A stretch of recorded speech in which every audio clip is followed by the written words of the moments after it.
বাংলাদেশে সংখ্যালঘু নির্যাতনের অভিযোগ ঘিরে ভারতের বক্তব্যকে কঠোর ভাষায় প্রত্যাখ্যান করেছে বাংলাদেশ।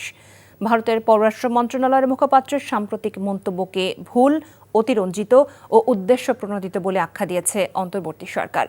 রোববার পররাষ্ট্র মন্ত্রণালয়ের এক বিবৃতিতে বলা হয়, বিচ্ছিন্ন কিছু অপরাধমূলক ঘটনাকে পরিকল্পিতভাবে সংখ্যালঘু নিপীড়ন হিসেবে উল্লেখ করে বাংলাদেশ বিরোধী মনোভাব উস্কে দেওয়া হচ্ছে ভারতে।